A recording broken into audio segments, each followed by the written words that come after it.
Kieran Lindars, welcome here in Summerin, and tomorrow is a big day for you, the championship, a race where you finished on the podium already after a thrilling sprint finish last year. What are your expectations for tomorrow? So I think being that I've already been on the podium, it would be great to go for the win. There's a crazy strong field this year, so even just being amongst that front end is going to be really fun and exciting. But yeah, trying to get back onto the podium and hopefully the win would be really exciting to me.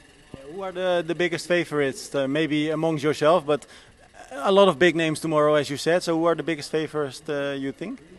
Henry's here, so that's probably the obvious thing for me to say because he beat me in that sprint finish. So Henry's probably ranked #1 in terms of performances here in the past. Will Draper's in really good form. Freddie Funk loves this course. So those are the big names that are going to be, I think, are going to be a real big challenge. But there's quite a few up-and-coming athletes that maybe not have raced this race before. So sometimes, even though they may not look strong on paper, they can actually be the scariest. What do you think about like the race dynamics? Because I think the race will be made hard directly in the swim already. Most likely the bike will be very tough with some power bikers there, and then the run will blistering fast as well. So what are your expectations about that? So I'm going to want the swim to be fast because there's quite a lot of strong bike runners that may be struggling in the swim. There was quite a few people that dropped out that would have helped with that fast swim bike element to kind of push the pace early on, so I think it's going to be down to me and a few other guys to really try and push up that front end. There's also quite a fast just swimmer, like a swimmer, so he probably will come out the way ahead of everyone. So I want to try and keep it fast so that when we get onto the bike and run, there's not huge gaps that are forming before we get to the run on the bike, because like you said, there's some really strong bike riders that are going to want to try and create gaps before the run. I'm not sure if you're like the type of guy who is watching the weather forecast, but most likely you will know that it will be pretty hot tomorrow, against the 30 degrees even. Is that something that will involve the race as well? I quite like it when it's cold and wet because I'm British and I'm used to that sort of weather. But I've also shown in the past that I can race really well in the heat. So I think the extreme conditions suit me. I think the middle ground is where I'm not as effective. So I'm looking quite forward to it being a warm day. There's a lot nowadays that has a huge effect on racing. Gear, of course, is a big thing as well. And you're using a very popular brand which is coming from the Netherlands, Cádomotus. Can you explain how important it is to use the right gear? Equipment is everything.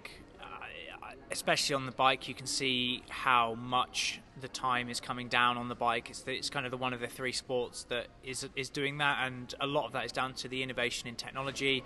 The reason that I like the shoe is because it's really stiff, so I feel like there's no energy lost through the sole. The power transfer is just brilliant, and then on top of that, it's designed with aerodynamics in mind.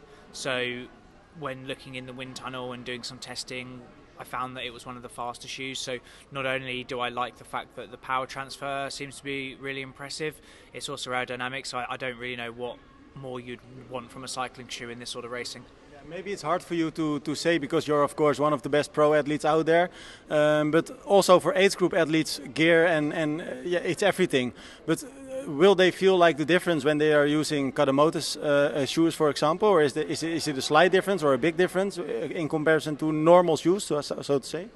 Yeah, I don't think it matters if you're an age grouper or a pro. I think everyone at the end of the day is trying to go as fast as possible, or try and make it as easy as possible for them to then do a better run. And having a shoe that's aerodynamic will just mean that it's easier to hold a pacing strategy that you wish to hold. And then the power transfer element, it will mean that you're not wasting energy through slipping around or the shoe flexing. And that's also really important just in the fact of you get to the run and your feet haven't been twisting in a weird way and then all of a sudden you've got a niggle in your foot. It's important to have a shoe that you're confident in so that your feet stays healthy, and then when it comes to race day, just the fact that you're making life easier for yourself to try and go as fast as you can, I think that's on everyone's agenda regardless of what level you're racing at.